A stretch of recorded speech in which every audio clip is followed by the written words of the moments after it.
So hello and welcome back to my channel. I hope आप बिल्कुल अच्छे होंगे। और जहाँ तक आज के वीडियो की बात है तो आज मैं आपसे बात करने वाली हूँ कि अपनी इमोशनल हीलिंग कैसे करें। तो इसके बारे में बात करने से पहले मैं ये कहना चाहती हूँ कि पहले तो ना हमें ये एक्सेप्ट करना बहुत ज़रूरी है कि अगर हम किसी भी तरह की नेगेटिविटी से गुजर रहे हैं, किसी भी तरह की लाइफ में डिप्रेशन से गुजर रहे हैं, लो फेज से गुजर रहे हैं, तो पहले तो ये एक्सेप्ट करना बहुत ज़रूरी है कि it is okay to go through these kind of things. इन तरह की चीज़ों से अगर आप गुजर रहे हैं तो ये बिल्कुल नॉर्मल है। इसमें कुछ भी एबनॉर्मल नहीं है। हम लोग इंसान हैं, हम मशीन नहीं हैं, हम रोबोट्स नहीं हैं। तो अगर जहाँ दर्द होगा तो दुखेगा भी। तो इसलिए ये एक्सेप्ट करना बहुत ज़रूरी है कि ये बिल्कुल नॉर्मल है। ऐसा मत सोचो कि ये मेरे साथ क्यों हो रहा है, या मैं ऐसा क्यों हूँ, या मैं ऐसी क्यों हूँ। इनफैक्ट जिस इंसान के अंदर जितने ज़्यादा इमोशंस होंगे ना, जो इंसान जितना ज़्यादा सेंसिटिव होगा, वो उतने ही ज़्यादा ना इन चीज़ों से गुजरेगा। वो उतना ही ज़्यादा उसके चांसेस होती हैं कि वो उतना ही ज़्यादा डिप्रेस्ड फील कर सकता है लाइफ में, वो उतना ही ज़्यादा लो फील कर सकता है, वो उतना ज़्यादा एंग्जाइटी में जा सकता है। So basically it is normal. आप अगर इससे मुझे खैर एक इंसिडेंट मुझे याद आया कि मैं बहुत साल पहले की बात है और मैं यूरोप में थी। और वहाँ पे मैं एक बेंच पे बैठी हुई थी। मैं I was basking in the sun. तो मेरे ही पास में एक बेंच पे एक लेडी बैठी हुई थी, एंड उनको देख के मुझे ये पता चल रहा था कि वो बहुत ज़्यादा डिप्रेस्ड हैं। एंड वो ऐसा डिप्रेशन नहीं था कि वो एक दिन का होता है ना, कि आज कुछ हो गया, किसी ने हमें कुछ इंसल्ट कर दिया, कुछ कह दिया, और जैसा कि हमें फील हो रहा होता है temporarily. I could make out कि नहीं, वो एक दिन वाला तो नहीं दुख है। बहुत ज़्यादा डिप्रेस्ड फील कर रही थी, बहुत ज़्यादा फ्रस्ट्रेटेड फील कर रही थी। तो वहीं पे जो बेंच के साथ में ही ना एक स्टैचू था, एक लड़की का। और मैं दोनों चीज़ों को देख रही थी और मैं ये सोच रही थी कि वो एक स्टैचू है लड़की का, वो बिल्कुल जो भी है वो फिक्स है, कुछ चेंज नहीं हो रहा, फेशियल एक्सप्रेशन में कोई फीलिंग्स नहीं है, कुछ नहीं है। और यहाँ पे साथ में एक लेडी है, उनके एक्सप्रेशंस इतने इंटेंस थे, इतनी दुखी थी वो, कि मुझे ही एज ए स्ट्रेंजर पता चल रहा था कि वो किस गम से बताने गुजर रही हैं। और एक बार को तो मेरा मन भी किया कि मैं जाके बात कर लूँ और मैं पूछूँ कि क्या हुआ। But obviously as a stranger मैं नहीं गई उनके पास। बट क्योंकि हम इंसान हैं तो हम इन सब तरह की जो चीज़ों से ना हम गुजरेंगे। ये कुछ इसमें एबनॉर्मेलिटी नहीं है। हम स्टैचू नहीं है। ठीक है, तो अगर आप इस चीज़ से गुजर रहे हो तो इस चीज़ को एक्सेप्ट करो कि ये नॉर्मल सी बात है, कोई भी इसमें गलत बात नहीं है। आप क्योंकि बहुत इमोशनल हो, सेंसिटिव हो, तो इन सब चीज़ों से गुजर रहे हो, and that is perfectly okay. बात करती हूँ कि जब हम इमोशनल हीलिंग के बारे में बात करते हैं, अब हमें पता चल गया है कि हाँ, हम किसी ट्रॉमा में हैं, इमोशनल पेन में हैं। अब जब हीलिंग की बात होती है ना, तो उस हीलिंग में 2 फेज़ आते हैं। और वो जो 2 फेज़ है ना, उसमें से पहला फेज़ ये है कि पहले तो हमें उस पेन से गो थ्रू करना है। We need to go through that pain. हमें उस पेन को ना फ़ील करना है। क्योंकि जब तक हम उस पेन को फ़ील नहीं करेंगे ना, तब तक जो वो इमोशंस हैं, जो नेगेटिविटी है, वो पाइल अप होती रहेगी हमारे माइंड में। जैसे ही हम गो थ्रू करेंगे ना उस पेन से, तो वो धीरे-धीरे करके जो नेगेटिविटी है ना, वो कम होने लग जाती है। अब जैसे कि अब आप बोलेंगे, अब अगर मैं बात करूँ कि हम उस पेन से गो थ्रू कैसे करें, तो पेन से गो थ्रू करने का सबसे अच्छा तरीका है, हमें उस टाइम पे ये नहीं सोचना चाहिए कि मुझे रोना नहीं चाहिए, क्योंकि जो है ना, और स्पेशली अगर मैं बात करूँ तो लड़कों के लिए स्पेशली बात कही जाती है कि लड़के तो स्ट्रांग होते हैं। और लड़कों को स्पेशली बोला जाता है कि यार रोना नहीं है तुम्हें, क्योंकि तुम तो लड़के हो। या फिर हमें ना कई बार ये फील होता है कि नहीं, हम रोएंगे नहीं, क्योंकि अगर हम रोएंगे तो हम वीक दिखेंगे। और इस चीज़ से मुझे एक बात याद आई कि मैंने भी कभी किसी लड़के को ऐसा बोला हुआ है, when that boy was crying in front of me.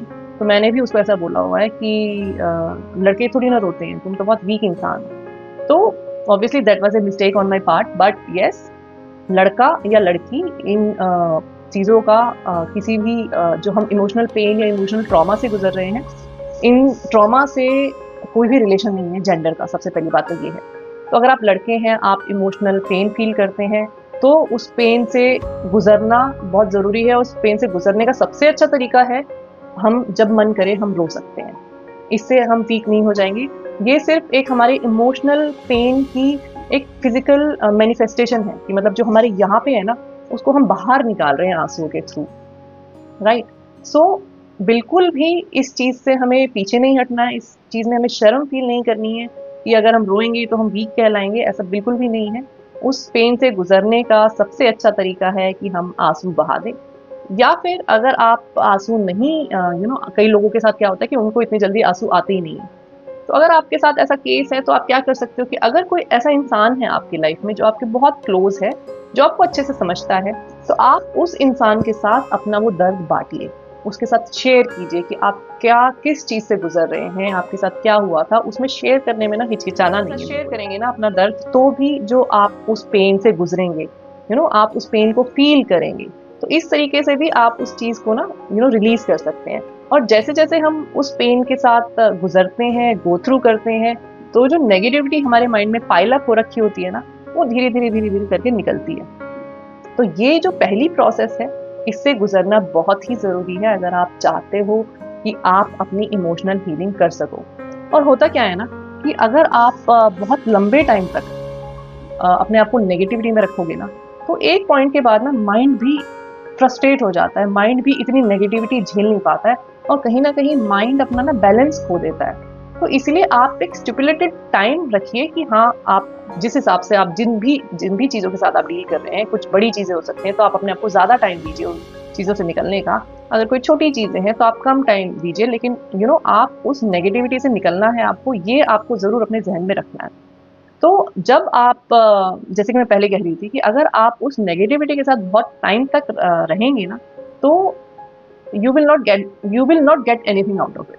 आप सिर्फ नेगेटिविटी की तरफ जाएंगे, आपकी लाइफ में, आपके माइंड में, आपकी हेल्थ में कुछ भी अच्छा नहीं होगा। तो इसीलिए ये मेक श्योर करना बहुत ज़रूरी है कि yes, I am going through this thing, I will go through this, मैं इससे गुजरूंगा या गुजरूंगी और फिर मैं इससे बाहर आऊंगा। आपको ये सोचना बहुत ज़रूरी है कि मुझे इससे बाहर आना है। और जो सेकंड जो स्टेज है ना, वो क्या है?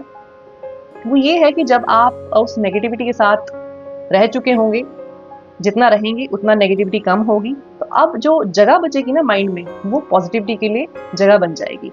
तो अगर जब आप नेगेटिव वाले फेज में होंगे ना और आपको कोई भी अच्छी बात कहेगा, कोई भी अच्छी बात समझाने की कोशिश करेगा, तो आपके माइंड में कुछ नहीं जाएगा, क्योंकि आपके माइंड में बहुत ज़्यादा नेगेटिविटी। तो जैसे जैसे आपके माइंड से वो नेगेटिविटी निकलने लग जाएगी, तो पॉजिटिविटी के लिए जगह बनने लग जाएगी। तो जब पॉजिटिविटी के लिए जगह बनेगी ना, फिर आपको पॉजिटिव चीज़ों का ना सहारा लेना है, वहाँ पे पॉजिटिव चीज़ों से भागना नहीं है। अगर आपको कोई कुछ अच्छी बातें, कुछ पॉजिटिव बातें बता रहा है, तो वो बातें सुनो, वो बातें इम्प्लीमेंट करने की कोशिश करो। कुछ अच्छी किताबें आप पढ़ सकते हो, कुछ आपकी ऐसी हॉबीज़ हो सकती हैं जो आपकी पहले थी, आपको बहुत अच्छा लगता था उनको करने में, वो हॉबीज़ वापस से ना आप करना शुरू कर दो। कुछ ऐसे आपके फ्रेंड्स हो सकते हैं जिनसे आपको बात करके बहुत अच्छा लगता है, उन फ्रेंड से वापस से बात करना। सेकंड फेज है वो सिर्फ पॉजिटिविटी से रिलेटेड है। जैसे जैसे नेगेटिविटी कम होगी तो पॉजिटिविटी वापस अपनी लाइफ में लाना शुरू कर दो। जैसे इमोशनल हीलिंग होगी ना, वैसे वैसे फिजिकल हीलिंग भी होने लग जाती है, वैसे वैसे जो आपकी लाइफ की बाकी सारी चीजें हैं ना, वो भी ट्रैक पे आने लग जाती हैं। तो इसी जो ये 2 फेज मैंने बताया ना इमोशनल हीलिंग के लिए, वही 2 फेज हम अपनी रियल लाइफ में बहुत सारी चीजों से कंपेयर कर सकते हैं। तो मुझे एक एग्जांपल अभी याद आ रहा है। तो अगर मैं बात करूं कि जैसे कि हम जिम में जाते हैं और जिम में जाके जब हम वर्कआउट करते हैं ना, तो जब हम वर्कआउट करते हैं तो हमारी मसल्स पे बहुत स्ट्रेन पड़ता है, वो पेन से गुजरती हैं, ठीक है। जब वो पेन से गुजर रही होती हैं तो वो टूटती हैं, ठीक है। तो ये हुआ पहला फेज, अगर मैं कंपेयर करूं इस इमोशनल हीलिंग वाली चीज को इस जिम वाला। उसमें क्या हुआ कि हमने वर्कआउट किया और हमारी जो मसल्स है ना, उन पे स्ट्रेन पड़ा और उसकी वजह से वो टूटी, वो the muscles go through pain और उसके बाद वो टूट जाती हैं। अब सेकेंड फेज जो है ना, जैसे कि मैंने बताया पॉजिटिविटी वाला, अब यहाँ पे अगर मैं सेकेंड फेज को कंपेयर करती हूँ ना, तो सेकेंड फेज में हमें क्या करना होता है? सेकेंड फेज में हमें एक्सरसाइज करने के बाद रेस्ट करना है, अच्छे से डाइट लेनी है, और अगर मैं डाइट की बात करूँ स्पेसिफिकली हमें प्रोटीन लेना होता है। तो जब हम ये क्या है, ये पॉजिटिव चीज़ों की तरह काम करते हैं मसल्स के ऊपर, मसल्स का खाना है। तो जब हम मसल्स को ये खाना देते हैं, मतलब प्रोटीन देते हैं, अच्छे से रेस्ट देते हैं अच्छे से, तो जो मसल्स टूट गई थी ना, वो वापस से रिवाइव करती हैं और जितना साइज उनका पहले होता है ना, उससे कहीं ज़्यादा वो साइज बढ़ता जाता है। तो इसी तरीके से मसल्स की हीलिंग होती है, मसल का जो साइज है ना, वो ग्रो होता है।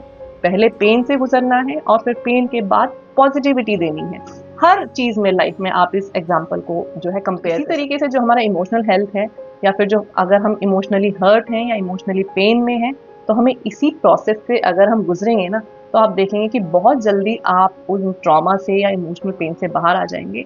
और अगर आप उसी में कहीं ना कहीं फंसे रहेंगे ना, उसी लूप में, तो बेसिकली आपको मिलना तो कुछ नहीं है, बट चीज़ें ना बद से बदतर होती चली जाएंगी ओवर टाइम। ये चीज़ आपको तो ये है कि एक्सेप्ट करो कि कोई ना कोई कहीं ना कहीं किसी ना किसी तरह के इमोशनल पेन से गुजर रहा है, कोई कम पेन से गुजर रहा है तो कोई ज़्यादा पेन से गुजर रहा है। एंड दूसरी चीज़ जो मैंने 2 स्टेप आपको बताए हैं ना हीलिंग के, इमोशनल हीलिंग के, वो इम्प्लीमेंट करना शुरू करो। पहले तो उस पेन के साथ ना रहो, टाइम बिताओ उस पेन के साथ, उसको एक्सप्रेस करो, उसको बाहर निकालो कैसे न कैसे करके। और जब वो बाहर निकलने लग जाएगा तो फिर पॉजिटिविटी को अपनी लाइफ में बनाना, लाइफ में कुछ भी पॉजिटिव नहीं होता। तो इस तरीके से अगर आप ये 2 स्टेप प्रोसेस को अपनाएंगे ना अपनी लाइफ में, तो आप देखेंगे कि आप किसी भी तरह के इमोशनल ट्रॉमा से या फिर किसी भी तरह के नेगेटिविटी से जो आपके माइंड में है, उससे बहुत जल्दी बाहर आ जाएंगे। तो आज की वीडियो में इतना ही। मैं आपसे फिर मिलूंगी एक नई वीडियो के साथ। अगर आपको वीडियो अच्छा लगा हो तो लाइक और शेयर कर दो। अगर आप चैनल पे पहली बार आए हो तो मैं कल फिर से मिलूंगी आपको एक नई वीडियो के साथ। तब तक के लिए अपना ध्यान रखिए, अपनी मेंटल हेल्थ का ख्याल रखिए, अपनी लाइफ में ना पॉजिटिविटी को एंटर करने दीजिए। And I will see you next time. Take care, bye bye.